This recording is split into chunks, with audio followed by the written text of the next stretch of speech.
Hello' everyone মই মেহেৰে আপোনালোক সকলোকে মোৰ ইউটিউব চেনেল মেহেৰছ ৱৰ্ল্ডলৈ পুনৰবাৰ স্বাগতম জনাইছোঁ। আশা ৰাখিছোঁ আপোনালোক সকলো ভালে আছে আৰু সুস্থ হৈ আছে।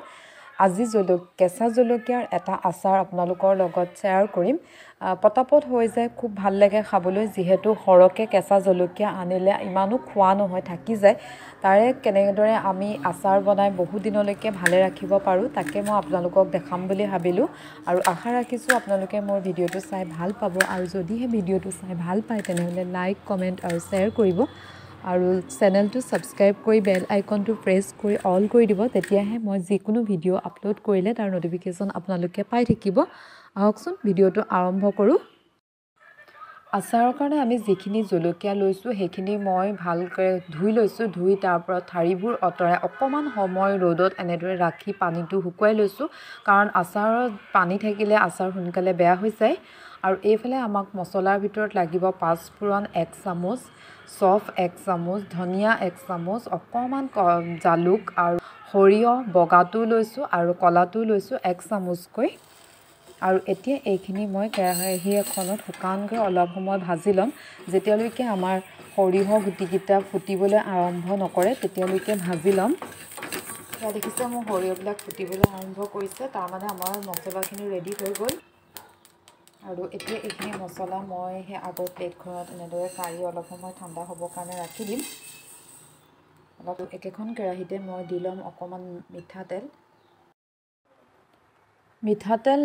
মই ইয়াত 3-4 চামুচৰ জোখা লৈছোঁ আৰু মিঠাতেল ব্যৱহাৰ কৰিম, সেইখিনি পাছত ব্যৱহাৰ কৰিম। সেইটো কাৰণে এতিয়া যিখিনি লাগিব সেইখিনিকে মই গৰম কৰি অকণমান ঠাণ্ডা কৰি লৈছোঁ। আৰু যিখিনি মছলা দেখাইছিলোঁ সেইখিনি মই খুন্দনাতে অলপ খুন্দি লৈছোঁ। আপোনালোকে ইচ্ছা কৰিলে মিক্সিটো খুন্দি ল'ব পাৰে, কিন্তু আচাৰৰ মছলাটো সদায় অলপ গোটা গোটা হৈ থাকিলে খাবলৈ ভাল হয়। সেইটো কাৰণে মই খুন্দনাত খুন্দি ল'লোঁ। আৰু ইয়াতে মই হালধি 1 চামুচ, ৰং জলকীয়া 1 চামুচ আৰু নিমখ সোৱাদ অনুপাতে দি ল'লোঁ। আৰু এই তেলখিনিত মছলাখিনি ভালদৰে মিক্স কৰি ল'লোঁ। আৰু এতিয়া ইয়াতে মই কেঁচা জলকীয়াখিনি দি ল'ম।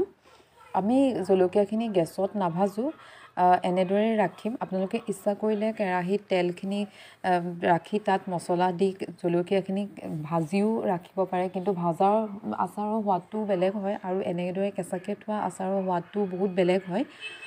মই এনেদৰে খাই ভাল পাওঁ, সেইটো কাৰণে মই এনেদৰে থ'লোঁ।